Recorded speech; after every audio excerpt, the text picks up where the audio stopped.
wabarakatuh.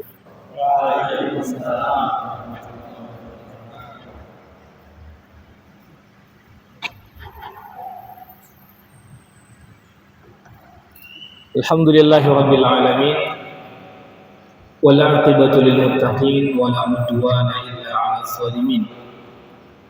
Asyhadu an la ilaha illallah wahdahu la syarika lah wa asyhadu anna Muhammadan 'abduhu wa rasuluhu al-mab'uts rahmatan lil alamin. Allahumma salli wa sallim wa barik ala nabiyyina Muhammadin wa ala alihi wa sahbihi wa man sara ala nahjihi wastanna bisunnatihi ila yaumiddin, amma ba'du. Teman-teman sekalian, jamaah salat Isya rahimani wa rahimakumullah. Semoga kasih Allah Subhanahu wa taala selalu menyertai kita semuanya. Alhamdulillah, pada kesempatan malam hari ini Allah Subhanahu wa taala masih memberikan kesempatan kepada kita semuanya untuk bisa berhadir di tempat ini dalam rangka melaksanakan sholat Isya berjamaah, kemudian dilanjutkan dengan majelis kajian rutin kita. Habis.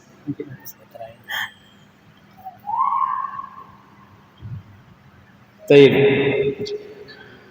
Saya ulangi, alhamdulillah kita bersyukur pada Allah Subhanahu wa taala pada malam hari ini Allah Subhanahu wa taala masih memberikan kesempatan kepada kita semuanya untuk bisa hadir di tempat ini, melaksanakan sholat Isya berjamaah, kemudian melanjutkan kajian kita di setiap malam Sabtu dengan pembahasan sirah nabawiyah. Kita mohon pada Allah Subhanahu wa taala, semoga Allah Subhanahu wa taala menerima ibadah yang kita laksanakan dan menjadikan majelis ini sebagai sarana untuk menambah ilmu kita. Karena kita beragama mutlak memerlukan ilmu.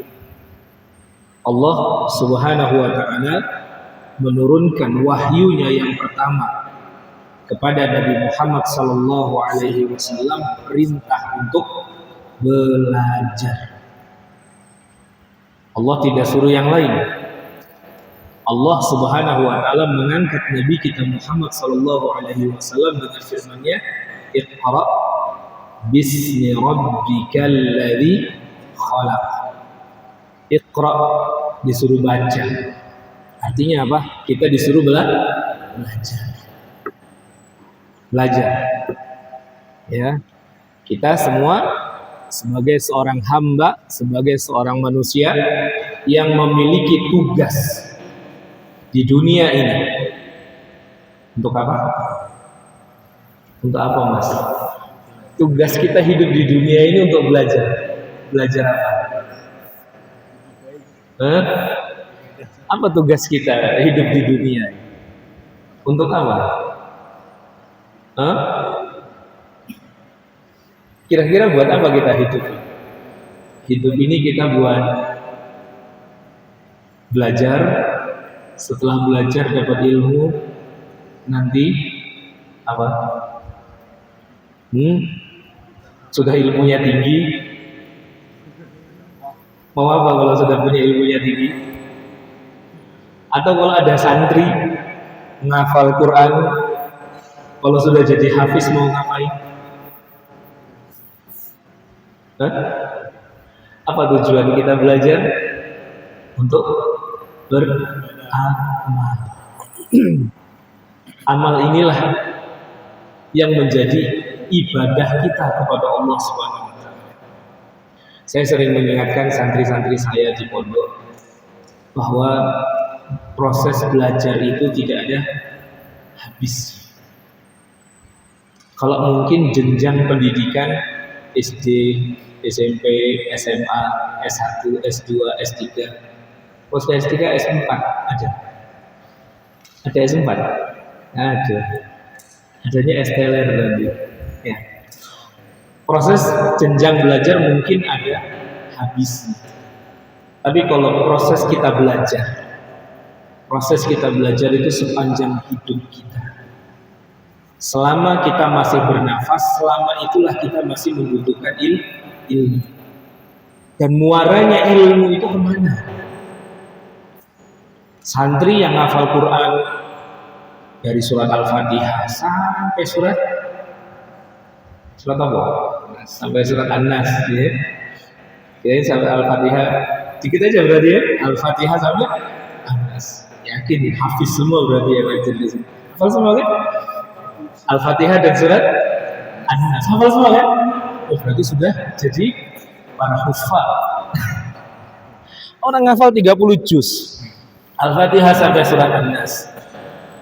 Tujuan kita menghafal itu bukan cuma sekedar tahu. Kalau sudah jadi hafiz mau apa? Sekarang. Orang belajar fikih dari mulai kitab yang paling dasar sampai pembahasan masalah khilaf, melotok semua di sininya, hafal semua, sudah selesai belajarnya. Apa tujuan dia belajar? Sudah hafal semua kitab-kitab fikihnya para ulama itu, tahu semua. Terus kalau sudah hafal mau ngapain? Orang hafal hadis Nabi Shallallahu Alaihi Wasallam, mulai dari hadis-hadis yang ringkas-ringkas, Arba'in Nawawiyah, sampai kitab-kitab yang mutawalat, kutubut tis'ah, mungkin dia hafal semua. Kalau sudah hafal mau ngapain? Amal, mas. Ini semua adalah muaranya ilmu. Muaranya ilmu adalah untuk beramal. Ya. Dan amal itulah yang menjadi tugas utama kita hidup di dunia ini. Allah berfirman dalam Al-Quran, wa ma khalaqtul jinna wal insa illa liya'budun. Tidaklah aku menciptakan jin dan manusia kecuali untuk beribadah kepada. Ya. Dan orang itu tidak ada istilah berhenti dalam beramal. Justru semakin dia bertambah ilmunya, maka harusnya semakin sregep, semakin semangat dia untuk beramal. Ya, karena Allah mengatakan wa ma khalaqtul jinna wal insa illa liya'budun. Tidaklah aku ciptakan jin dan manusia kecuali untuk beribadah kepada. Dan orang beribadah itu membutuhkan ilmu. Bagaimana kita mau beribadah kepada Allah kalau kita nggak tahu caranya beribadah kepada Allah? Orang mau salat ibadah yang diwajibkan oleh Allah Subhanahu wa taala dan termasuk daripada salah satu syiar Islam. Jadi kalau kita ngomongin masalah syiar Islam, yang paling besar syiar Islam itu adalah salat berjamaah. Makanya laki-laki diperintahkan salat berjamaah di mana? Masjid. Karena ini syiar Islam, salat berjamaah. Meskipun terlepas dari perbedaan pendapat di antara para ulama tentang hukum sholat berjamaah di masjid buat laki-laki itu apakah fardu ain ataukah fardu kifayah. Itu ada pembahasan. Tapi terlepas daripada itu semua, contoh kita Nabi Muhammad SAW tidak pernah melaksanakan sholat di mana? Di rumah. Sholatnya di mana? Di masjid. Dan kita telah membaca ayat laqad kana lakum fi rasulillahi uswatun hasanah. Sungguh ada pada diri Nabi Muhammad itu suri tauladan yang baik, contoh yang baik. Nabi mengajarkan salat jamaah itu gimana? Syiar yang paling besar. Nah, orang mau salat, bagaimana dia salat kalau dia tidak tahu kaifiat salat? Dia tidak tahu syarat sahnya salat. Ada orang sholat tidak berwudu, langsung datang ke masjid, tiba-tiba ikutin orang yang lain takbir, ikut takbir. Sah nggak sholatnya? Orang datang ke masjid tidak berwudu, langsung menghadap kiblat, angkat tangan, Allahu Akbar. Sah sholatnya? Kenapa? Syaratnya tidak terpenuhi. Syarat sahnya sholat itu harus suci terlebih dahulu. Bagaimana caranya bersuci? Karena caranya bersuci ada dua macam untuk pembahasan. Suci dari hadas kecil, kemudian ada hadas besar. Kalau hadas kecil cukup dengan wudu. Kalau hadasnya besar, mandi. Caranya mandi harus tahu. Gimana caranya mandi janabah itu? Penting mas kita belajar itu mas. Maka orang belajar itu nggak ada putus. Terus kita belajar. Jangan pernah merasa saya udah tahu. Ya, para ulama mengatakan bahwa seseorang itu akan terus dikaruniai ilmu oleh Allah Subhanahu wa taala. Saya katakan di sini, ini ungkapan para ulama kita. Mereka mengatakan bahwa ilmu itu karunia dari Allah. Karena nggak semua orang dikasih. Sama dengan rezeki kita. Ya, sama dengan rezeki. Ilmu itu sama dengan rezeki. Nggak semuanya orang dapat. Ya. Allah mengatakan yu'til hikmata man yasha wa man yu'tal hikmata faqad utiya khairan katsira. Allah memberikan hikmah kepada siapa yang Dia kehendaki. Allah memberikan ilmu kepada siapa yang Dia kehendaki. Dan barang siapa yang diberi karunia ilmu, sungguh dia telah mendapatkan bagian yang sangat banyak. Allah bilang dalam ayat itu bahwa ilmu adalah karunia. Maka teman-teman sekalian, sebetulnya kita hadir di majelis ini merupakan satu keutamaan buat kita. Nah, kita di sini belajar tentang agama kita. Yang mana tujuan daripada belajar tadi bukan hanya sekedar mengumpulkan maklumat, bukan hanya sekedar mengumpulkan hafalan, bukan hanya sekedar oh gitu ya. Karena ilmu dalam Islam itu bukan hanya wawasan. Kadang sebagian orang salah kaprah menganggap bahwa kita belajar itu supaya wawasannya semakin luas. Kita belajar itu bukan sekedar nambahi wawasan, bukan. Karena ilmu dalam Islam itu bukan sekedar wawasan, bukan sekedar wacana saja, ya. Tapi ilmu itu ada tujuannya. Ketika kita sudah belajar, kita sudah tahu, maka kita diperintahkan untuk mengamalkan apa yang kita ilmu. Maka teman-teman sekalian yang semoga kasih Allah Subhanahu wa taala menyertai kita semuanya. Mengawali kajian di malam ini, saya ingin mengingatkan diri pribadi dan kita semuanya, mari terus kita hadir di majelis ilmu agar ibadah kita kepada Allah menjadi terarah sesuai dengan tuntunan yang telah diperintahkan oleh Allah Subhanahu wa taala dan diajarkan oleh Nabi kita Muhammad sallallahu alaihi wasallam. Nah, terlebih lagi pekan kemarin saya sudah mengingatkan, kalau pekan kemarin belum masuk harinya, kalau sekarang kita sudah masuk. Ini orangnya masih sama nggak? Masih sama, masih. Tanggal berapa sekarang? Lihat di situ nggak apa-apa. Boleh lihat di situ. Tanggal berapa saya ini? Masuk tanggal 5. Tanggal berapa sekarang? Tanggal berapa? Situ loh, ada kan? Mana tanggal 5? Iya, tanggal 5 Zulhijjah. Kalau masuk waktu maghrib berarti tanggal 6. Masih ingat nggak yang saya sampaikan pekan yang lalu? Apa? Ini kalau kita sudah masuk di bulan Zulhijjah ini adalah salah satu bulan apa? Saya jadi nggak konsentrasi. Jazakumullah khairan wa tarsul. Saya minum dulu ya. Bismillah.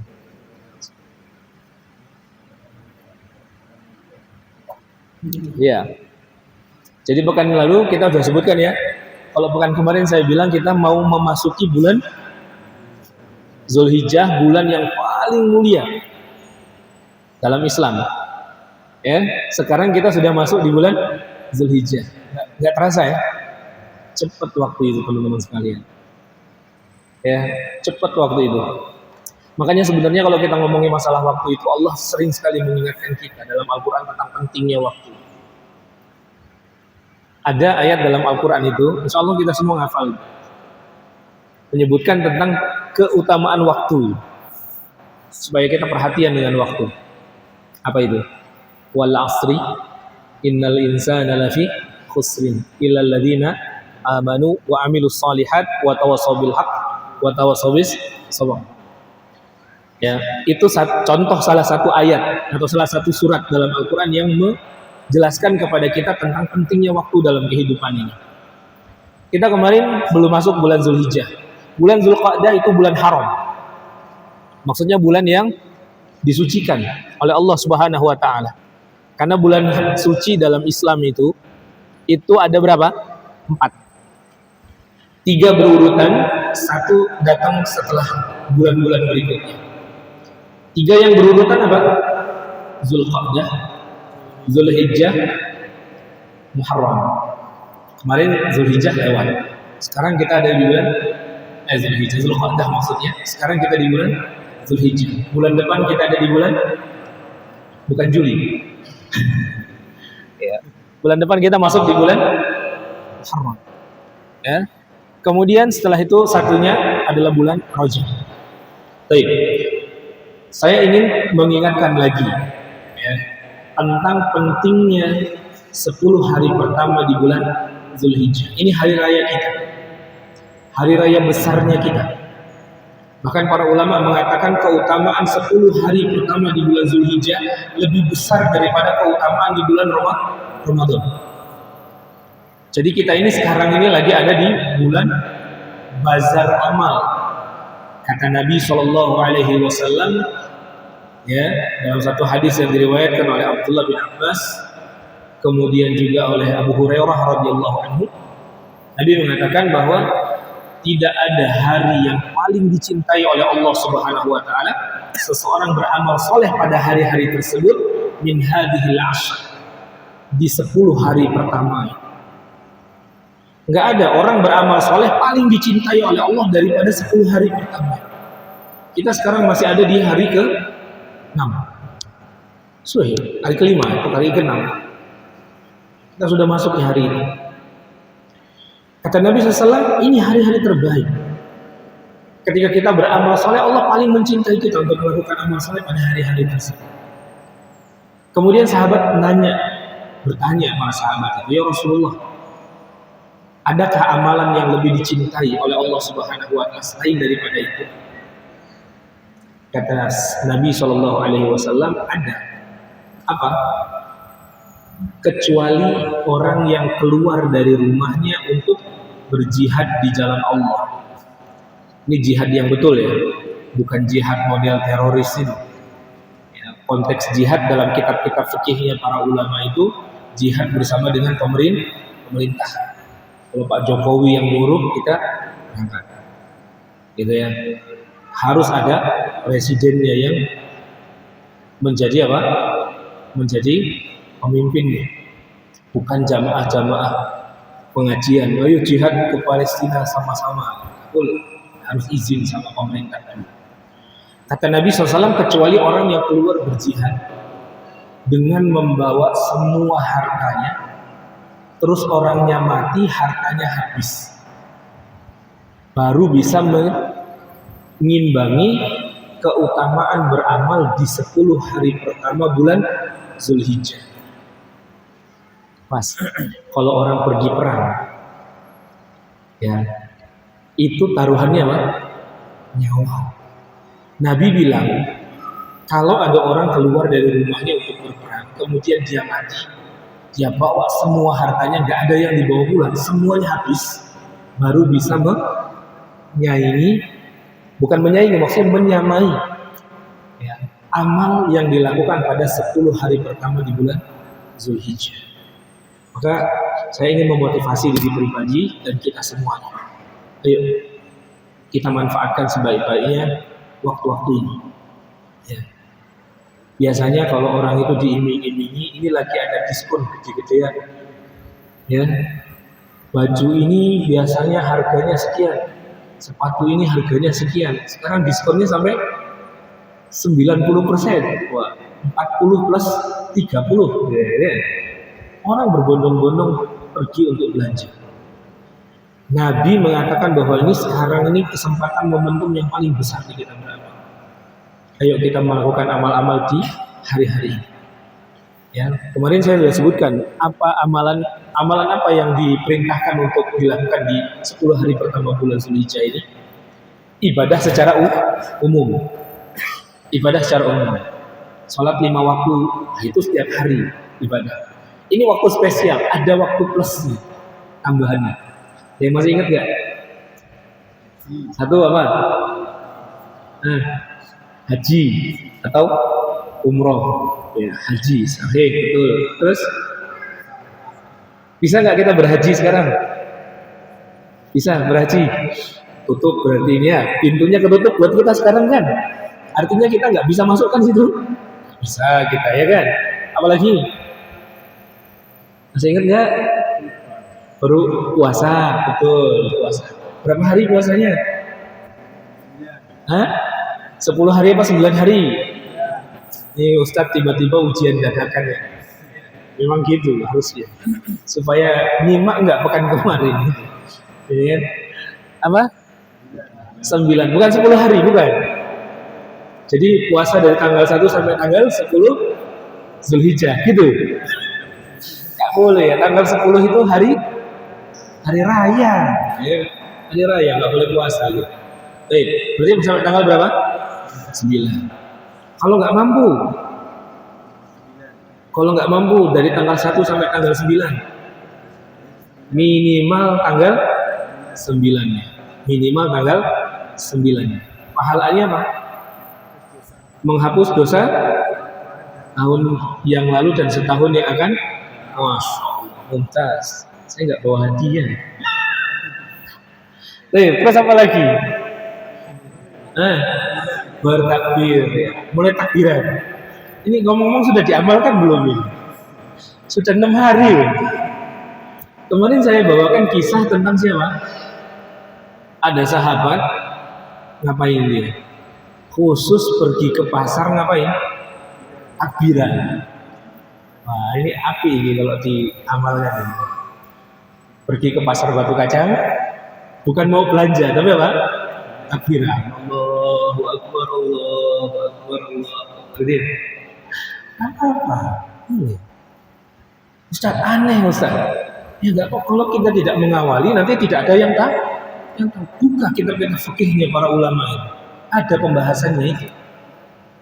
Ada pembahasan tentang takbir pada 10 hari pertama di bulan Zulhijjah, terus nanti di hari tasyrik 11, 12, 13 Zulhijjah. Itu pembahasannya itu. Ini yang perlu untuk kita praktekin, ini ajaran agama kita. Praktekin. Kita praktekin. Sekarang kita sudah masuk hari ke berapa? Hari ke-6. Eman waktunya. Takbir. Apa takbiran? Ya. Saat malu saat kalau jatuh. Yes, kalau malu enggak apa-apa. Sambil apa? Sambil bawa alat berat. Ya. Sambil latihan. Allahu Akbar, Allah. Daripada apa? Daripada diem aja sepi, nganggur, atau daripada nyanyi, ya kan? Takbir, Allah, berzikir, perbanyak zikir, perbanyak takbir. Ya. Kemudian setelah itu apa lagi? Amal yang bisa dilakukan? Kurban. Kurbannya pakai apa? Jangan korban perasaan ya. Ada korban perasaan. Kurban pakai apa? Ayam boleh nggak kurban pakai ayam? Boleh nggak? Kurban pakai ayam, boleh nggak? Yakin nggak boleh? Yakin? Nggak boleh mas. Kurban itu dengan apa? Bahimatul an'am. Ya, dengan apa? Hewan ternak. Kan ayam diternak juga Ustaz. Repot nanti kalau kayak gitu, kalau hewan ternaknya di apa namanya? Definisi hewan ternaknya itu dimasukkan ke bahasa Indonesia, itu nanti ada yang kurban pakai ikan lele. Itu termasuk hewan ternak. Repot gitu urusannya ini. Ya, makanya kalau kita belajar kitab fikih itu, para ulama itu membahas tentang definisinya terlebih dahulu. Apa yang dimaksud dengan bahimatul an'am itu? Maksudnya adalah apa? Sapi lagi. Unta, kambing, domba, dan yang semisalnya. Ya, dan yang semisalnya. Nah, kalau gitu boleh masih kita mengatakan bahwa kurban pakai ayam tidak boleh. Boleh nggak? Jangan terus dikatain nanti. Waktu kita mengatakan Pak nggak boleh ya kurban pakai ayam. Kenapa? Tidak sah kata para ulama. Kamu ini terlalu fundamentalis, terlalu keras, menyalah-nyalahkan orang. Nah, gitu. Kita sedang bicara tentang apa? Aturan mainnya. Sama seperti orang sholat 3 rakaat sholat maghrib. Kalau ada yang sholat 4 rakaat, kita akan bilang apa? Apa? Ada orang sholat maghrib 4 rakaat. Paham nggak Mas? Ada orang sholat maghrib 4 rakaat, terus kita ngomong apa? Bener apa betul itu? Ya kita bilang apa? Mas, sholatnya keliru. Sholat maghrib itu 3 rakaat. Gitu ya? Ini kita sedang bicara tentang apa? Aturan dalam beragama. Baik, teman-teman sekalian, ini diantara amal-amal yang hendaknya kita lakukan di bulan yang penuh dengan kemuliaan ini. Waktunya nggak lama lagi. Ya, kalau sekarang kita sudah masuk di hari yang ke-6, ya berarti mungkin tinggal tersisa 4 atau 5 hari lagi. Ya, ayo kita semua maksimalkan hari-hari ini ya, dengan amal soleh. Amal soleh apa saja yang bisa kita lakukan? Karena sekali lagi ketika kita berbicara tentang bulan yang haram, bulan haram, bulan yang dimuliakan oleh Allah Subhanahu Wa Taala, Allah mengatakan dalam Al-Quran, "Fala tazlimu fihinna anfusakum." Janganlah kalian menzolimi diri dari kalian pada bulan-bulan tersebut. Maksudnya menzolimi diri kalian itu apa? Berbuat dosa. Jangan sampai kita berbuat dosa di bulan ini. Kalau di bulan lain saja kita nggak boleh berbuat dosa, maka di bulan ini lebih besar lagi lah. Jangan kita terus memperturutkan hawa nafsu kita. Ya, ayo kita semuanya belajar untuk kembali kepada Allah Subhanahu Wa Taala. Ingat bahwa dalam kehidupan ini ada tanggung jawab yang Allah minta dari kita. Karena Allah ciptakan kita semuanya adalah untuk beribadah kepadanya. Baik, teman-teman sekalian, kita akan lanjutkan lagi kajian kita dari pembahasan surah Nabawiyah. Pekan kemarin kita sudah bahas tentang bagaimana kisah hijrahnya Rasulullah Sallallahu Alaihi Wasallam ke kota Madinah. Ya, saya kira tidak perlu kita ulangi lagi bagaimana kisah perjalanan Rasulullah Sallallahu Alaihi Wasallam dari Mekah ke Madinah. Sebelum itu mungkin saya ingin menarik ke belakang sedikit. Kenapa Nabi Shallallahu Alaihi Wasallam memilih kota Madinah sebagai tempat untuk berhijrah? Kenapa? Jawabannya karena kabilah-kabilah yang ada di kota Madinah mereka lebih baik responnya terhadap dakwah Islam. Dalam artian bahwa orang-orang Madinah itu lebih menerima Islam ketimbang daerah-daerah yang lain. Nabi Muhammad SAW memulai dakwah di kota Mekah. Beliau mendapatkan tantangan di kota Mekah, mendapatkan penentangan ya di kota Mekah dengan kisah yang sudah panjang sekali kita ceritakan. Kemudian Nabi SAW perintahkan para sahabat untuk berhijrah ke negeri Habasyah, ke Ethiopia. Suruh pindah ke Habasyah supaya apa? Aman dari gangguan orang-orang musyrik Mekah. Kemudian setelah itu kembali, ya. Dan terakhir Nabi Shallallahu Alaihi Wasallam berdakwah kemana? Ke Taif, di pinggiran kota Mekah. Apa yang terjadi? Ditolak oleh orang-orang Taif, sampai dilempari Nabi kita Muhammad Shallallahu Alaihi Wasallam dengan batu, ya, sampai berdarah kakinya. Ketika beliau duduk ya, beristirahat di gunung yang ada di pinggiran kota Taif, malaikat penjaga gunung mengatakan, "Ya Muhammad, minta sama Allah supaya saya menghukum mereka, menghukum orang-orang Taif yang sudah menyakiti engkau. Saya akan angkat gunung ini dan saya akan timpakan kepada mereka." Tapi Nabi Shallallahu Alaihi Wasallam nggak mau. Kata Nabi SAW, mudah-mudahan nanti ada di antara keturunan mereka orang-orang yang membela Islam. Ya, rahmatnya Rasulullah SAW ditolak di mana-mana. Di kota Madinah beda. Kota Madinah dulu namanya Yathrib. Ya, Kabilah-kabilah di negeri Yathrib lebih menerima ya, dakwah Islam. Kenapa? Ya, jawabannya karena orang-orang Madinah itu sebagiannya hidup berdampingan dengan ahlul kitab. Siapa yang dimaksud ahlul kitab? Orang-orang Yahudi dari Bani Ghatfan. Ya, itu anak keturunannya Nabi Yusuf alaihissalam. Nanti kita akan ceritakan tentang salah seorang tokohnya. Namanya Abdullah bin Salam. Abdullah bin Salam nasabnya sampai kepada Yusuf alaihissalam. Yusuf bin Ishaq bin Ibrahim. Yusuf bin Ishaq, bukan Ishaq, Yusuf bin Yakub bin Ishaq bin Ibrahim alaihissalam. Itu tinggal di mana? Di Madinah. Dan orang-orang Madinah, orang-orang Yahudi tadi sering mengatakan kepada orang-orang Madinah bahwa kami sedang menunggu Nabi terakhir. Kalau Nabi itu datang, kami akan beriman kepada Nabi tersebut dan kami akan memerangi kalian. Jadi waktu dengar di Mekah ada Nabi, kata orang-orang Arab ini, jangan-jangan itu yang dikatakan oleh orang-orang Yahudi. Maka kemudian Nabi SAW ketika mereka berhaji ke Mekah, orang Madinah berhaji kemana? Ke Mekah. Ustaz, masa sudah ada haji di zaman itu? Sudah, Mas. Haji itu pertama kali disyariatkan di mana? Kapan? Dari zamannya Nabi Ibrahim alaihissalam. Haji itu sudah disyariatkan sejak awal. Belum ada Nabi Muhammad SAW. Ya, karena itu adalah bagian daripada apa?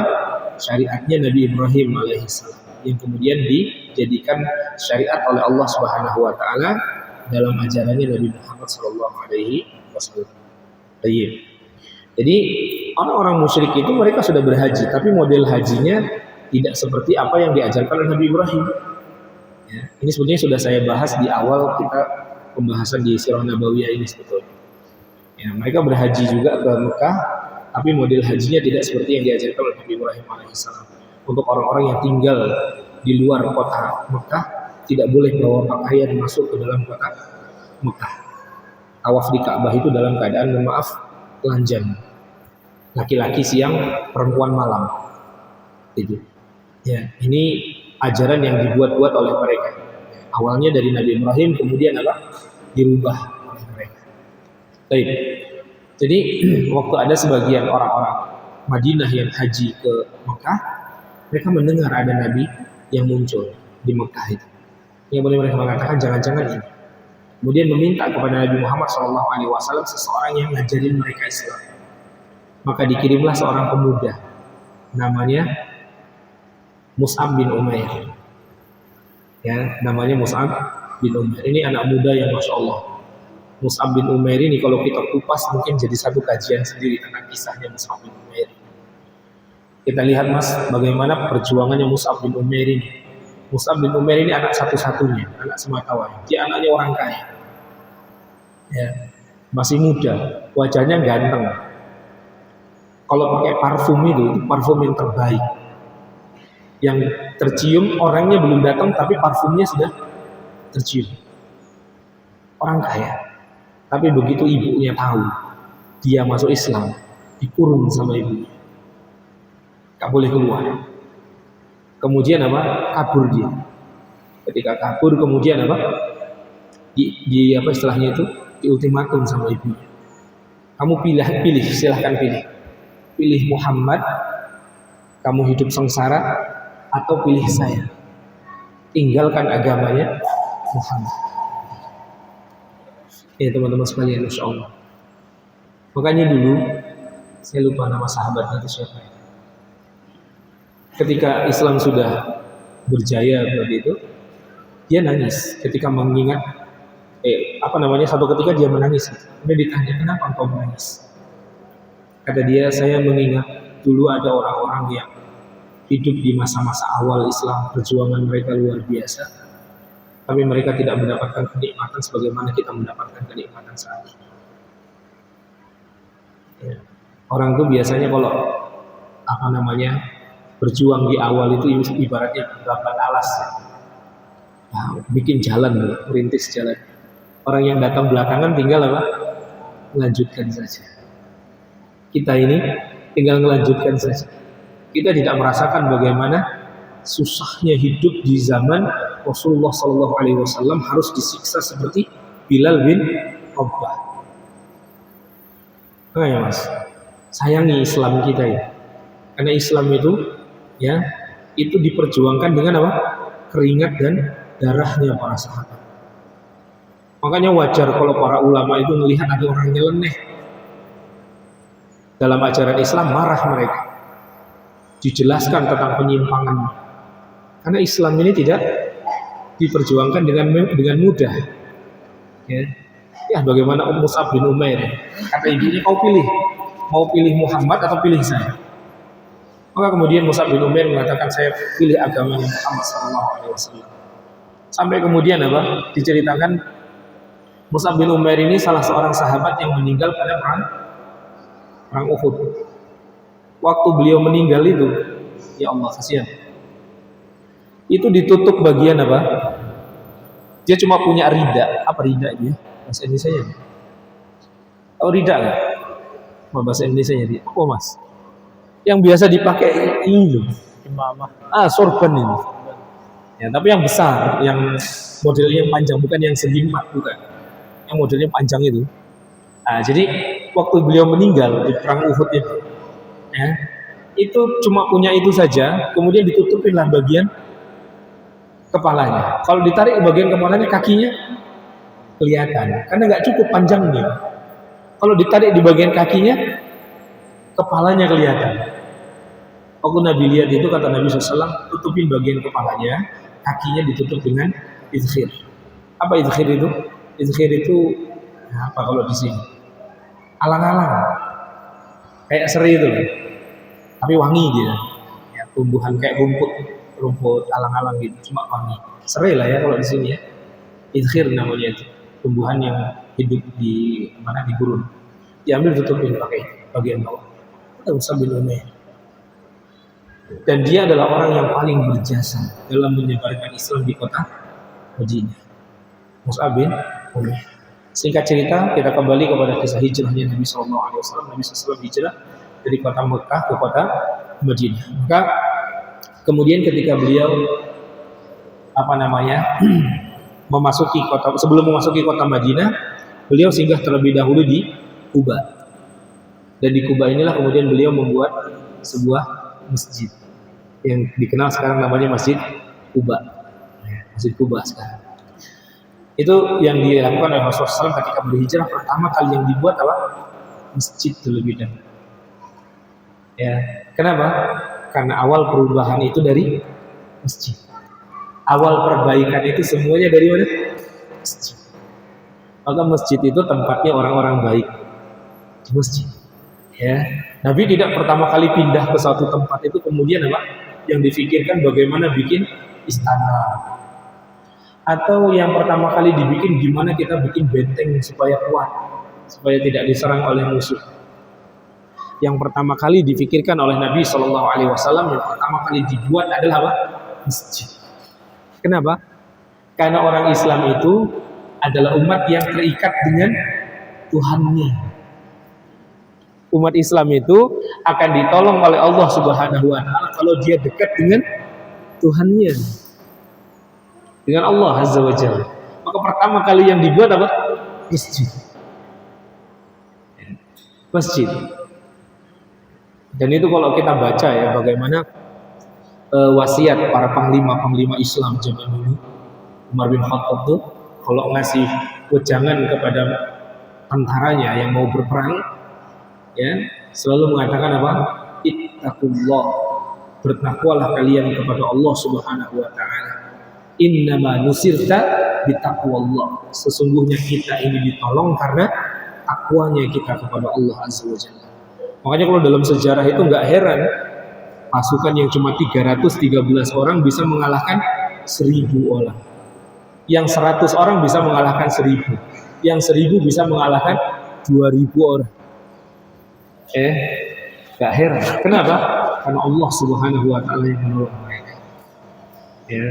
Nah, maka kalau zaman sekarang kemudian orang Islam semangat, wah, kita kenapa kayak begini? Ya coba lihat orang Islam, kualitas imannya kayak apa? Dekat apa jauh dengan Tuhannya, gitu ya. Baik. Kita kembali kepada kisah kita. Di sini disebutkan bahwa ketika Rasulullah Shallallahu Alaihi Wasallam memasuki kota Madinah, pada waktu itu para sahabat itu berbondong-bondong mereka menanti kedatangan Rasulullah Shallallahu Alaihi Wasallam. Ya, mereka menunggu di pinggiran kota Makkah. Ketika muncul bayangan dari arah Mekah, dua bayangan, mereka mengatakan ja'a Rasulullah Shallallahu Alaihi Wasallam. Rasulullah Shallallahu Alaihi Wasallam sudah datang. Senang mereka menyambut Rasulullah SAW. Dan ada beberapa syair-syair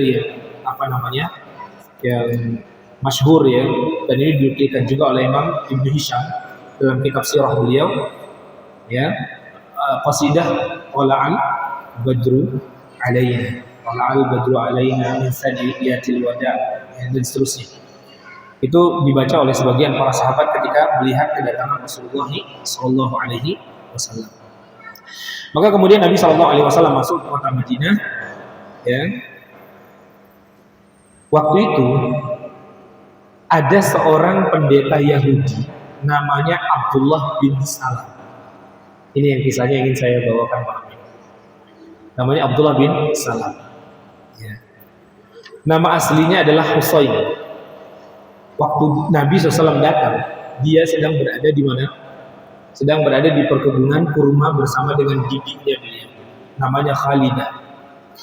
Waktu itu dia mengatakan ketika mendengar orang-orang pada berteriak, mengatakan, "Ja'a Rasulullah sallallahu alaihi wasallam." Rasulullah SAW datang, Rasulullah datang. Maka Abdullah bin Salam ini bilang kepada bibinya tadi, "Wahai bibiku, sesungguhnya Rasul yang dari Mekah sudah datang ke kota kita." Kemudian kata bibinya, "Apakah itu Rasul yang dijanjikan di dalam kitab kita?" Kata Abdullah bin Salam, "Iya, saya yakin itu adalah dia." Maka kemudian dia mengatakan, kata bibinya, "Kalau gitu kamu lihat, kalau memang dia adalah Nabi yang diceritakan di dalam kitabnya kita, maksudnya dalam kitab Taurat, maka kita akan beriman kepada Nabi tersebut." Maka kemudian pergilah ini Abdullah bin Salam ini, ya, menemui Rasulullah Shallallahu Alaihi Wasallam. Pada waktu itu Nabi baru datang. Dilihat sama Abdullah bin Salam, ciri-cirinya sama seperti yang diceritakan di dalam kitab Taurat. Ini teman-teman sekalian, bedanya antara orang yang berilmu dengan yang tidak berilmu. Orang Mekah, padahal itu keluarganya sendiri, Nabi Muhammad SAW, Abu Lahab, pamannya, keluarganya sendiri, keponakannya sendiri, nggak tahu kalau itu adalah Nabi. Bahkan memusuhi Nabi, bahkan ikut menyakiti Nabi, bahkan ikut mengusir Nabi Shallallahu Alaihi Wasallam dari kota. Ini orang lain, Abdullah bin Salam, nggak punya kaitan nasab kecuali nyambung nasabnya di Nabi Ibrahim alaihissalam. Ya, nyambung nasabnya di Nabi Ibrahim alaihissalam. Abdullah bin Salam, orang lain. Tapi karena dia berilmu, dijelaskan di dalam kitab sucinya tentang apa? Kedatangan Rasul tersebut dan ciri-cirinya. Maka dia melihat bahwa ini adalah Rasul. Ini Rasul yang dijanjikan dalam kitab itu. Maka kemudian dia pun mendatangi Rasulullah SAW, kemudian menyatakan bahwa dia masuk Islam. Kemudian dia berkata kepada Rasulullah SAW, kata dia, "Wahai Rasulullah, sesungguhnya saya ini adalah seorang yang dihormati di kabilah saya. Saya adalah seorang pemuka agama, saya seorang pendeta. Dan orang-orang Yahudi itu punya kebiasaan yang jelek. Mereka itu kebiasaannya suka mendustakan para nabi. Mereka adalah orang-orang yang berkhianat, tidak memegang amanah. Dan mereka adalah orang-orang pendusta. Biarkan saya untuk menginap di rumahmu. Kemudian kau undang orang-orang Yahudi tersebut, tanyakan tentang saya." Maka kemudian disetujui oleh Nabi SAW. Maksudnya Abdullah bin Salam ini dia ingin mengajak keluarganya yang ada di kota Madinah, orang-orang Yahudi, untuk ikut masuk Islam. Karena Nabi Muhammad SAW sifat-sifatnya diterangkan di dalam kitab sucinya mereka, diterangkan. Ya, tapi memang Abdullah bin Salam mengatakan bahwa mereka ini adalah para pendusta. Mereka ini adalah orang-orang yang memusuhi para rasul. Ya. Maka ayo kita uji mereka. Kemudian singkat cerita, Nabi SAW mengundang itu orang-orang Yahudi tadi, kemudian ditanyakan kepada mereka. Ketika sudah ngumpul semua, ditanyakan kepada mereka, kalian kenal gak siapa Abdullah bin Salam? Kata mereka, Abdullah bin Salam itu adalah orang yang paling baik di antara kami. Anaknya orang yang paling baik di antara kami. Dia adalah orang yang soleh di antara kami. Maka kemudian Nabi SAW mengatakan, bagaimana pendapat kalian kalau seandainya Abdullah bin Salam masuk Islam? Kata mereka, nggak mungkin, tidak mungkin. Maka ketika itu keluarlah Abdullah bin Salam dari dalam rumahnya Nabi SAW dengan mengucapkan dua kalimat syahadat. Asyhadu an la ilaha illallah wa asyhadu anna Muhammadan Rasulullah. Maka apa yang terjadi? Seketika keadaan menjadi ramai. Kemudian mereka merubah persaksian mereka terhadap Abdullah bin Salam. Kata mereka, ini adalah orang paling jelek di antara kami, anaknya orang paling jelek di antara kami, dia ini adalah orang yang paling buruk di antara kami. Dan kemudian apa? Mereka meninggalkan Abdullah bin Salam bersama dengan Rasulullah Sallallahu Alaihi Wasallam. Ini teman-teman sekalian, Abdullah bin Salam, seorang yang awalnya begitu dimuliakan oleh kaumnya. Ketika ketahuan bahwa dia masuk Islam, apa yang terjadi? Dikucilkan oleh kaum, ditinggalkan oleh kaum. Tapi begitulah keadaannya imannya. Kalau iman itu sudah masuk ke dalam hati seseorang, ya, betul-betul dia sudah masuk, halangan apapun tidak menjadi masalah. Ya. Ini kalau dalam kisah ini Abdullah bin Salam kokoh dengan apa? Pendiriannya. Dalam sejarah itu ada juga orang yang tidak kokoh pendirian, lebih mendahulukan apa? Kedudukan di dunia daripada kedudukan di akhirat. Padahal akhirat itu lebih kekal. Wal akhiratu khairul wa abqa, ya kan? Ya. Siapa dia? Dia adalah Heraklius. Siapa Heraklius itu? Hercules. Iya benar. Kalau orang Ibrani nyebutnya apa? Hercules. Kalau orang Arab nyebutnya Heraklius. Ya, Heraklius. Dia adalah raja Romawi. Raja Romawi. Dan dia tahu, dia mempelajari kitab Injil. Karena dia orang Nasrani. Ya, dia tahu bahwa Nabi muncul. Ini kisahnya diabadikan oleh Imam Bukhari di dalam kitab Sahih beliau.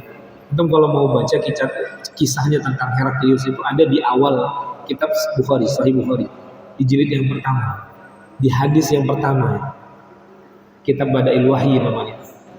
Saya disebutkan tentang kisahnya Heraklius. Sampai dia tulis surat kepada kawannya yang rahib juga. Dia tanya, saya telah lihat Namus muncul. Saya udah lihat, tanda-tandanya sudah ada, Nabi itu sudah muncul. Maka kemudian dia mengatakan, mana munculnya? Munculnya di tempat yang banyak pohon kurmanya. Di mana tempat pohon kurma? Di Jazirah Arab, di Madinah. Dia bilang sama kawannya dalam suratnya itu, sudah muncul. Kemudian kata temannya, iya saya juga lihat tadi malam, Namus sudah muncul. Namus itu sebutan untuk malaikat Jibril. Dalam bahasa Ibrani disebut dengan Namus. Kalau dalam bahasa Arab, Jibril. Kata dia, udah lihat kita. Maka kemudian apa? Karena dia rajanya Romawi, dan orang-orang Arab itu berdagangnya kemana? Ke Syam. Syam itu di mana sih? Syam itu sekarang masuk wilayah Suriah. Itu dulu berada di bawah Imperium Romawi. Suriah itu. Ya. Maka ketika orang-orang Arab ini berdagang, orang-orang Mekah ini dagang sampai ke situ, kemudian apa? Dipanggil sama Heraklius. Maka menghadaplah Abu Sufyan. menghadap kepada Heraklius. Ditanyain, betul nggak ada orang yang ngaku jadi nabi di tempat kamu? Iya betul. Tanya bagaimana ciri-cirinya? Begini. Apakah bapaknya dulu raja? Bukan. Apakah dia seorang yang yatim? Iya. Ceritakan. Korek. Oleh siapa? Oleh Heraklius. Sampai dia yakin bahwa itulah nabi yang dimaksud. Ya, itulah yang dimaksud. Sampai dia mengatakan seandainya saya ketemu sama orang itu, saya akan bersedia untuk membasuh sepatunya Nabi Muhammad SAW. Kata Heraklius. Maka kemudian si Abu Sufyan disuruh pergi, kemudian dia berkata kepada menteri-menteri, bagaimana pendapat kalian kalau sekiranya saya kabarkan Nabi akhir zaman sudah muncul? Maukah kalian beriman? Mau, kata mereka. Kemudian apa? Dikasih tahu bahwa Nabi tersebut berasal dari Mekah. Orang yang tidak dikenal. Iya kan? Orang Mekah. Kata menteri-menterinya, kenapa kita harus tunduk, wahai raja? Bukankah kita ini adalah kerajaan yang besar? Kalau mau kita bisa kalahkan Mekah. Mekah itu dulu belum ada apa-apa, nggak dikenal orang, kecuali para pedagang-pedagangnya saja. Negeri yang nggak punya kekuatan militer. Ini yang jadi raja yang ngomong ini, yang sedang bicara ini adalah apa? Kekuasaan yang membentang hampir seluruh dunia waktu itu. Di sebelah barat itu Romawi, di sebelah timur itu Persia. Ini kekuasaan besar. Kenapa kita harus takut kata mereka? Akhirnya rame itu. Heraklius pun kemudian mengatakan, saya cuma menguji kalian saja. Kenapa dia bilang begitu? Karena dia khawatir kehilangan pengikutnya. Padahal dia tahu bahwa itu benar, tapi dia nggak mengikuti. Nah, berbeda halnya dengan Abdullah bin Salam. Abdullah bin Salam seorang pemuka agama yang faham tentang kitabnya, kemudian apa? Dia rela untuk mengambil resiko tersebut. Karena apa? Ridho Allah Subhanahu wa taala yang lebih dia harapkan daripada ridhonya manusia. Maka teman-teman sekalian, dari kisah ini ada beberapa pelajaran yang kita dapatkan. Pertama, tentang masalah hidayah. Bahwa hidayah itu karunia yang sangat besar yang tidak sembarang orang dikasih oleh Allah Subhanahu wa taala. Kita bisa melihat bagaimana Abu Jahal, orang Mekah, Abu Lahab, pamannya Nabi SAW, tapi tidak mendapatkan hidayah Islam. Bahkan pun pamannya Nabi SAW yang membela sampai wafatnya beliau, membela Rasulullah SAW pun tidak dapat hidayah Islam. Siapa? Abu Talib. Abahnya Ali bin Abi Thalib. Abu Talib, paman beliau. Yang beliau mengatakan, wahai anakku, saya tahu kamu itu membawa kebenaran. Ya, seandainya saya tidak khawatir nanti setelah saya mati orang-orang mengatakan bahwa Abu Talib keluar dari agama Abdul Muthalib, saya pasti ngikuti kamu. Tapi tidak masuk Islam sampai dia menghembuskan nafas yang terakhir. Ya, sedangkan Abdullah bin Salam, orang yang nggak punya hubungan nasab sama sekali dengan Nabi Muhammad SAW, justru menjadi orang yang beriman. Nggak usah Abdullah bin Salam deh, kalau Abdullah bin Salam dulu, yang sekarang kita ini orang yang nggak punya hubungan nasab, atau ada yang punya hubungan nasab dengan Nabi Muhammad SAW. Ya. Kalaupun ada, alhamdulillah. Kalau tidak ada, mayoritas kita bukan orang yang punya hubungan nasab dengan Nabi Muhammad SAW. Tapi kita menjadi apa? Seorang muslim. Alhamdulillah. Ini nikmat yang sangat besar teman-teman sekalian. Ya, hendaknya kita bersyukur kepada Allah Subhanahu wa taala atas nikmat. Ya, ini satu. Kemudian pelajaran yang kedua yang bisa kita dapatkan dari kisah tersebut, bahwa yang menjadi prioritas utama seorang muslim adalah mendapatkan ridhonya Allah daripada mendapatkan ridhonya manusia. Lebih baik kita menderita di jalan Allah Subhanahu wa taala daripada kita berbahagia di atas jalan kemaksiatan kepada Allah Subhanahu wa taala. Dahulukan akhirat dalam hidup kita daripada dunia. Karena dunia itu sifatnya sementara dan akhirat itu lebih kekal. Wal akhiratu khairun wa adqa. Ya. Nabi SAW menyebutkan bahwa barang siapa yang beramal untuk tujuan dunia, maka akhirat tidak akan dia dapatkan. Tapi barang siapa yang beramal untuk tujuan akhirat, maka dunia akan datang kepadanya dalam keadaan terhina. Ya, ini sabda Nabi kita Muhammad SAW. Kalau kita beramal untuk tujuan dunia, akhirat nggak bakal dapat. Tapi kalau kita beramal untuk tujuan akhirat, maka dunia akan datang ke depan kita dalam keadaan hina. Dengan sendirinya kita akan mendapatkan dunia tersebut. Ya. Kemudian selanjutnya pelajaran yang ketiga yang kita dapatkan dari kisah ini, bahwa keberadaan Nabi Muhammad SAW sudah disebutkan pada kitab-kitab terdahulu. Karena Allah menurunkan kitab bukan cuma Al-Quran saja. Ya, ada sebutan ahlul kitab. Ahlul kitab itu siapa? Ahlul kitab itu adalah orang-orang yang mendapatkan kitab dari langit. Siapa mereka? Orang-orang Yahudi dan Nasrani. Mereka mendapatkan kitab Taurat dan Injil. Itu asalnya dari Allah Azza wa Jalla. Diturunkan kepada Nabi Musa alaihissalam, diturunkan kepada Nabi Isa alaihissalam. Wadah? Jelas ya? Ustaz, kalau gitu berarti nggak ada bedanya dong Ustaz antara Islam dengan agama yang lain. Oh, bukan gitu juga. Ini kadang-kadang kalimat yang sering dipelesetkan belakangan hari orang-orang orientalis, ya, mengatakan bahwa semua agama itu sama. Nggak bisa sama dong. Gimana mau disamakan?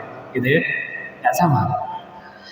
Yang dimaksud ahlul kitab, betul, kitab itu Taurat, Injil, itu Allah yang turunkan kepada Nabi Isa dan Nabi Musa alaihissalam. Tapi setelah wafatnya mereka, ketika Nabi Musa diwafatkan oleh Allah, Nabi Isa diangkat ke langit, maka masuk ke dalam ajaran Nabi Isa dan Nabi Musa tersebut yang tidak diajarkan oleh kedua Nabi tadi. Kitab sucinya mulai berubah, diubah-ubah. Maka kemudian Allah Subhanahu wa taala mengutus Nabi Muhammad SAW untuk mengembalikan mereka kepada jalan Allah. Jelas Mas ya? Nah, jadi kalau nabi-nabi yang dahulu, setiap wafat nabi masih ada lagi nabi setelahnya. Nanti wafat lagi ada diutus lagi nabi setelahnya. Sampai di zaman Nabi Muhammad SAW. Sekarang Nabi Muhammad sudah meninggal. Ada nggak yang masukin ajaran-ajaran yang selain ajaran Nabi Muhammad ke dalam ajarannya Nabi Muhammad? Kalau yang dulu saja ada, berarti sekarang juga ada. Maka kita melihat kan macam-macam, ya, orang bikin ajaran-ajaran yang nyeleneh, ya. Kalau bedanya hari raya satu cuma 2 hari saja mungkin masih bisa ditolerir. Ini ada yang punya nabi baru. Ada orang namanya perempuan Lia Aminuddin jadi nabi. Ada orang nabi muncul namanya Nabi Musaddiq, Ahmad Musa, macam-macam orang muncul. Ya. Nah, maka di sini keberadaan Nabi Muhammad SAW itu sudah diterangkan di dalam kitab suci sebelumnya. Ya. Allah bilang dalam Al-Quran, ya'rifunahu kama ya'rifuna abna'ahum. Ahlul kitab itu mereka mengenal Nabi Muhammad SAW sebagaimana mereka mengenal anaknya sendiri. Gak mungkin seorang bapak lupa sama anaknya. Itu saking jelasnya disebutkan tentang ciri-cirinya Nabi Muhammad SAW di dalam kitab-kitab terdahulu.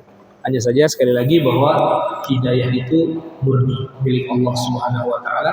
Allah berikan kepada siapa yang dikehendaki, dan Allah Subhanahu Wa Taala mencegah hidayah dari siapa yang dikehendaki. Maka orang siapa yang mendapatkan hidayah, sungguh dia mendapatkan keberuntungan yang sangat besar. Wallahu a'lam bishawab. Saya kira mungkin kajian kita cukupkan sampai di sini pada malam hari ini. Kalau masih ada sisa waktu, kita gunakan untuk tanya jawab saja. Mungkin ada hal-hal yang ingin diperdalam dan ingin ditanyakan, dipersilakan. Ustaz. Nah.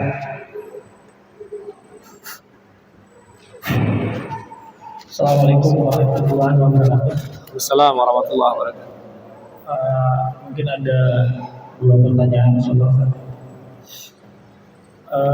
Belakangan ini betul Ustaz, banyak orang berpaham orientalis yang seakan-akan itu jangan dikatakan itu benar. Siapa? Kita tidak jeli. Kenapa muncul orang-orang? Ya, banyak yang ngomong apa di media sosial, perkataan yang membawa-bawa agama seakan-akan itu benar. Kalau kita tidak jeli, contohnya mungkin Ustaz bisa menyimpulkan nanti di surah mana yang mana bahwa konteksnya Allah tidak akan membiarkan kita hanya cukup dengan berkata beriman dan tidak memujinya gitu kan konteksnya. Kurang jelas suaranya. Oh ya.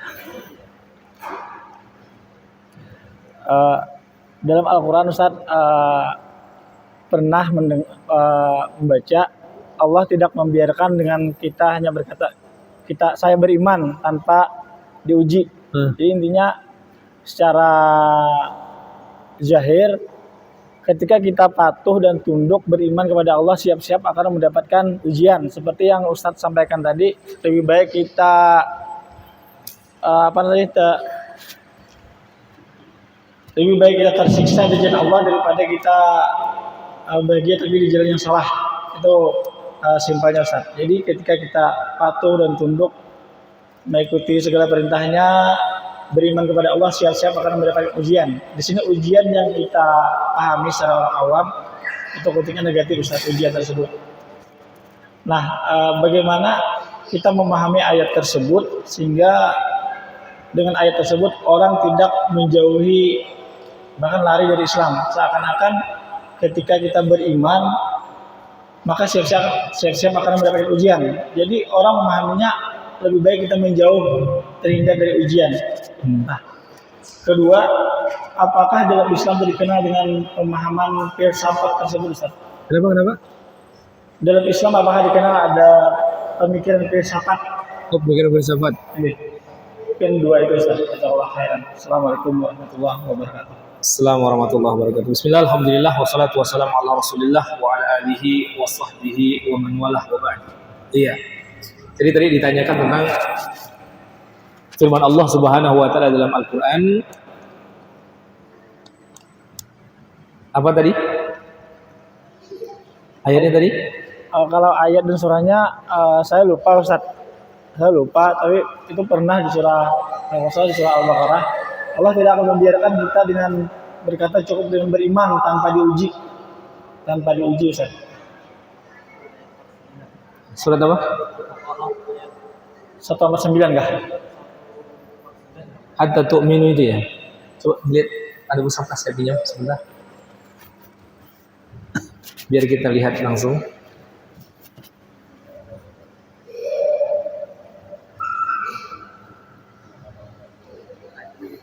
Baik, enggak apa-apa.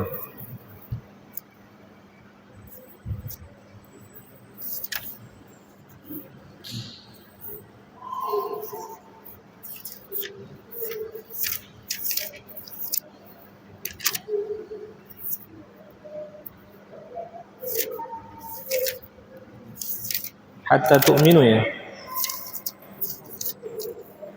Iya kah? Gimana tadi artinya? Kalau artinya lengkapnya kurang tahu Ustaz, tapi konteksnya itu Allah tidak akan membiarkan cukup kita dengan saya beriman tanpa mendapat ujian. Jadi secara garis besar ketika kita beriman siap-siap akan mendapatkan ujian ya Ustaz. Baik. Qadarullah ana enggak hafal juga itu ayatnya itu.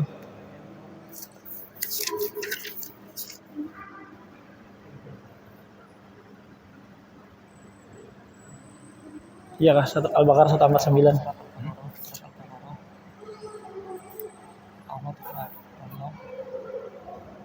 Tidak akan membiarkan kah? Tidak akan membiarkan. Akan membiarkan. Hatta tu'minu ya. Antar ya.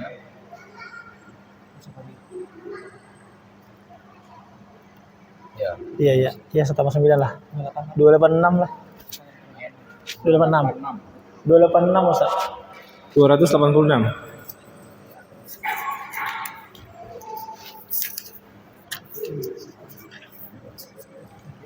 Iya kah?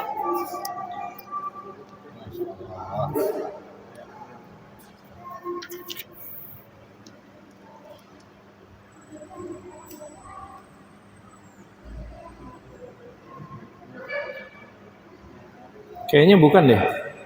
Lain dah. Al-Baqarah?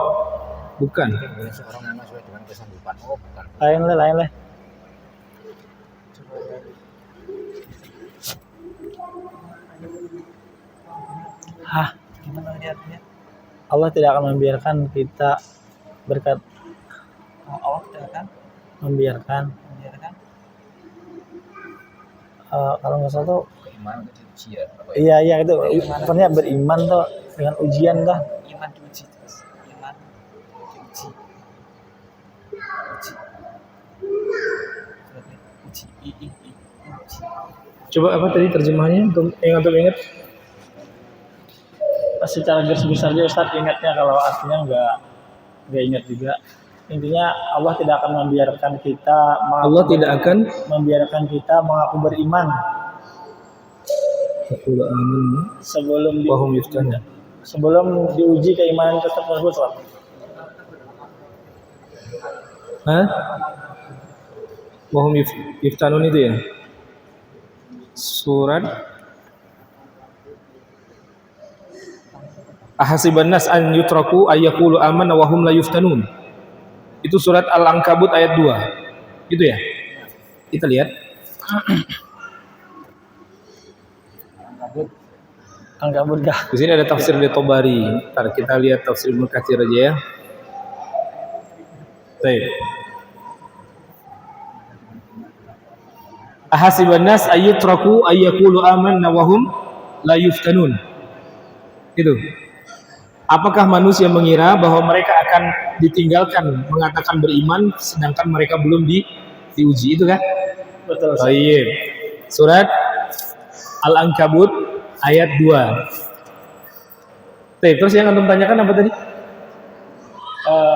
Kalau kita memahami secara zahir, Ustaz, secara zahir mendengar kalimat itu, jadi ketika kita beriman, patuh dan taat kepada Allah, maka akan siap-siap mendapat ujian. Nah, ujian dalam konteks kita orang awam ini bermakna negatif, Ustaz. Setiap ujian yang punya gak enak-enak lah.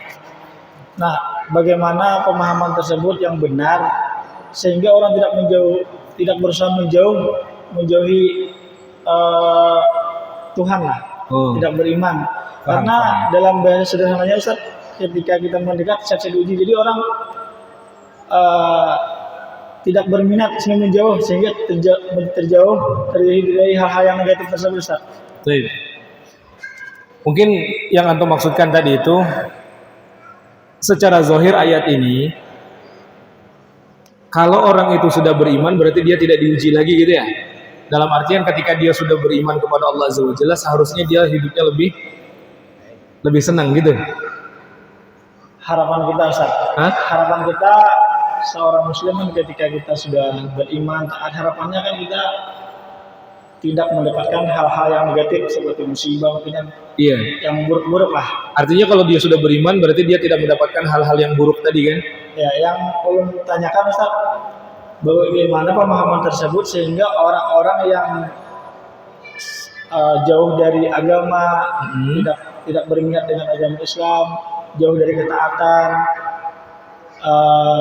ingin mendekat Ustaz dengan agama Islam tersebut, ingin belajar, karena mereka memahami ketika semakin dekat maka siap-siap akan diuji, Ustaz.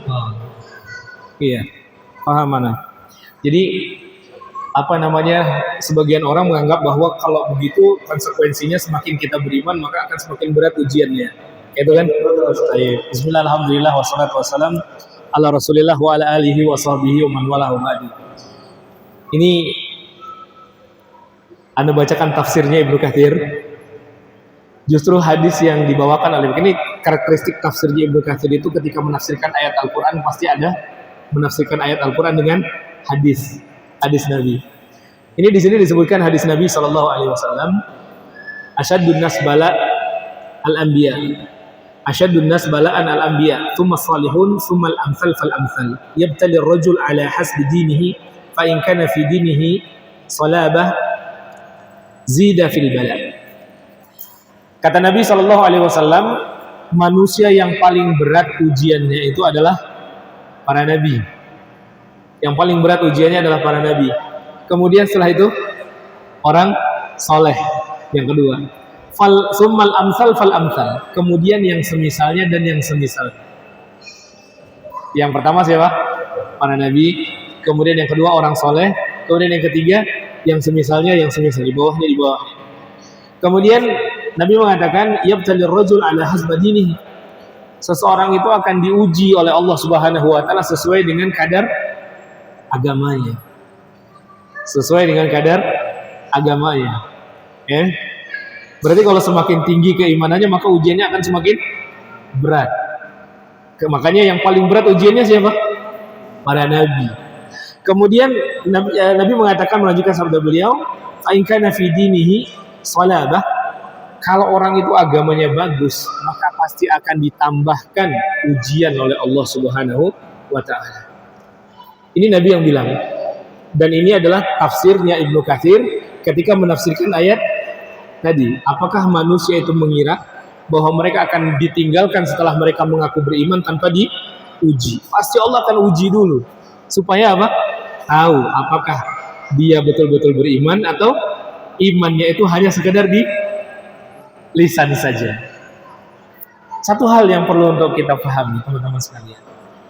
Di sini ayat ini tidak kemudian menjadikan kita takut terhadap ujian yang datang. Sekarang kalau kita dengar kalimat ujian, apa yang ada di kepala antum? Ini yang harus dirubah. Kalau dengar ujian, apa yang ada di kepala antum? Anda tanya, orang kecelakaan, ujian bukan? Bapaknya meninggal, istrinya dibawa kabur orang, hartanya habis kebakaran, naik pangkat, tambah harta, tambah gajinya, umurnya panjang, sehat terus, nggak sakit-sakit, ujian bukan? Paham maksud saya? Antum jangan memaknai ujian itu yang jelek-jeleknya saja.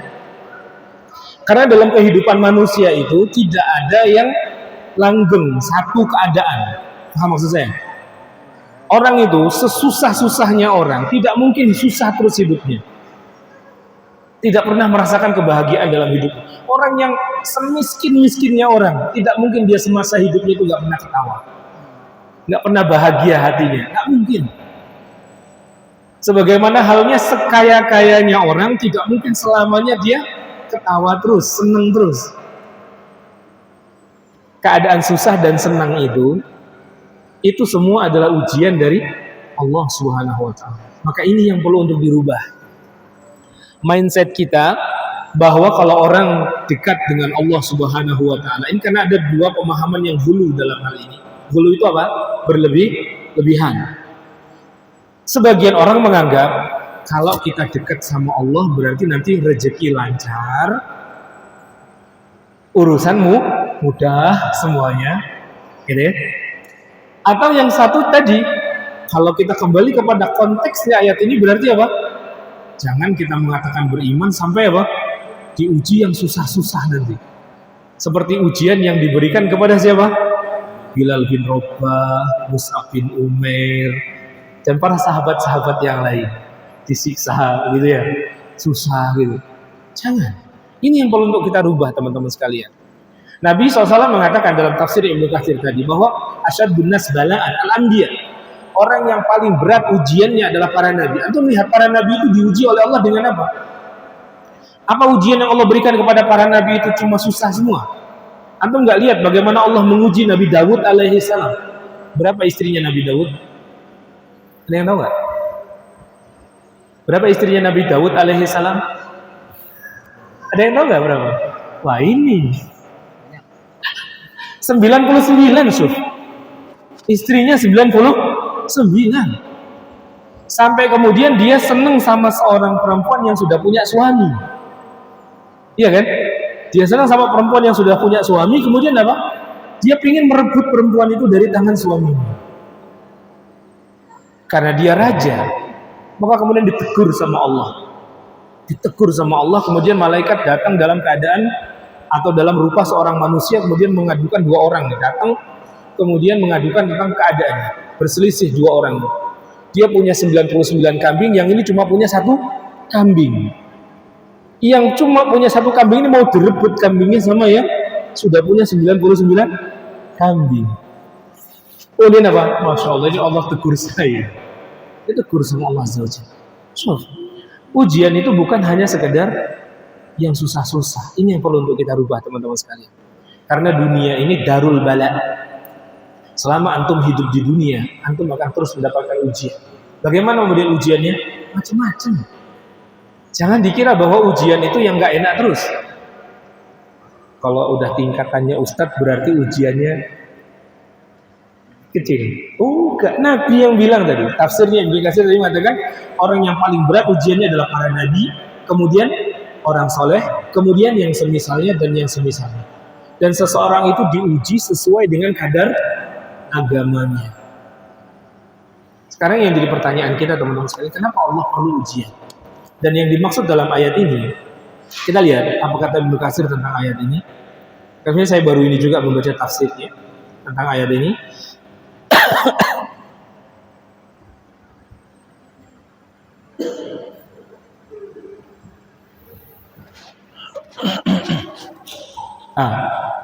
Ini dia.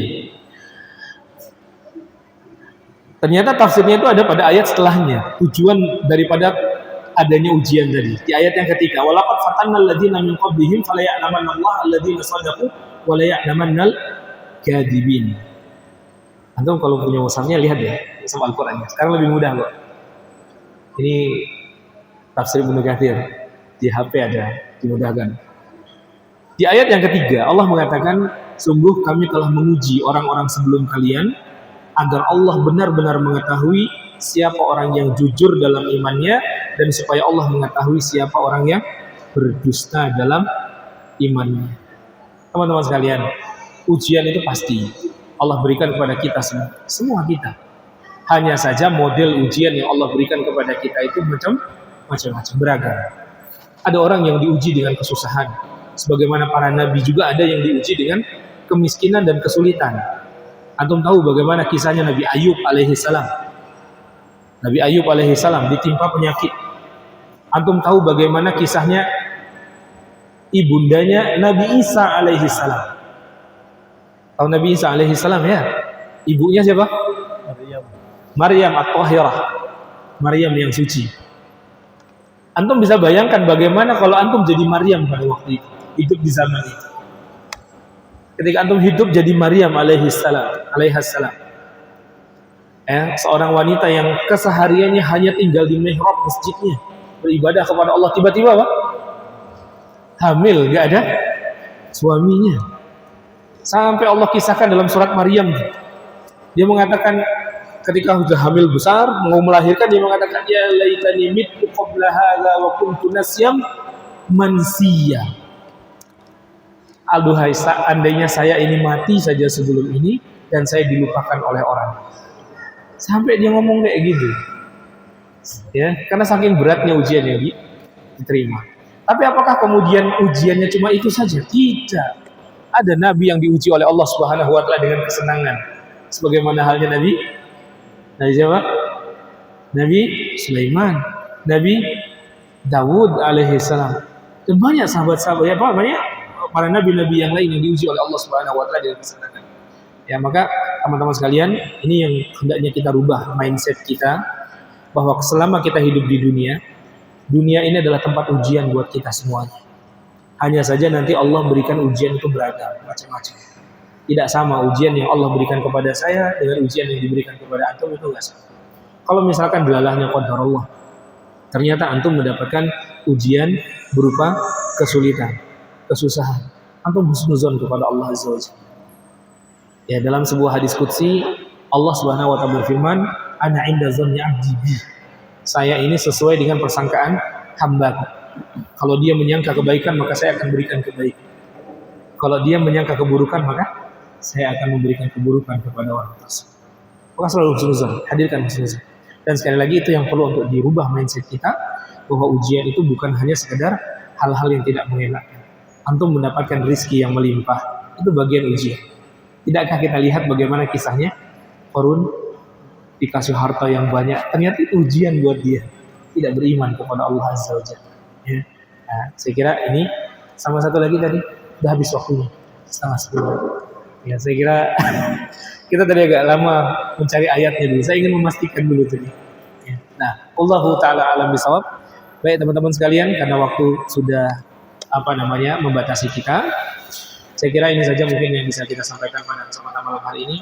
Ya, mohon maaf pertanyaan yang kedua belum sempat terjawab tadi. Karena agak kurang jelas juga suara mic-nya ya, Mas. Mungkin baik ya. Baterainya oleh Sebelum kita tutup kajian kita pada malam hari ini, kita mohon pada Allah Azza wa Jalla, semoga Allah Subhanahu wa taala memberikan keistiqomahan ya, dalam kehidupan kita semuanya dan membimbing kehidupan kita, menjadikan kita semuanya sebagai orang-orang yang taat dalam melaksanakan segala apa yang diperintahkan oleh Allah Azza wa Jalla. Dan yang terakhir, saya ingin kembali mengingatkan kita semuanya, mari kita manfaatkan 10 hari terakhir yang tersisa ini, ya tinggal beberapa hari lagi untuk melakukan amal-amal soleh. Silakan amal soleh secara umum, karena saya tidak bisa menyamakannya antara satu orang dengan orang yang lain. Tentu punya kemampuan yang berbeda-beda antara yang satu dengan yang lainnya. Silakan kita semua melihat mana peluang amal soleh yang paling mungkin kita lakukan dari sekian banyak amal-amal kebaikan yang ditawarkan oleh Allah oleh Islam maksudnya, ya, untuk bisa kita amalkan di bulan yang penuh dengan kemuliaan ini. Kita tutup majelis ini dengan zikir kafaratul majlis. Subhanallahi bihamdik, asyhadu an la ilaha illa anta, astaghfiruka wa atubu ilaik. Akhiru da'wana alhamdulillahirabbil alamin. Assalamualaikum warahmatullahi wabarakatuh.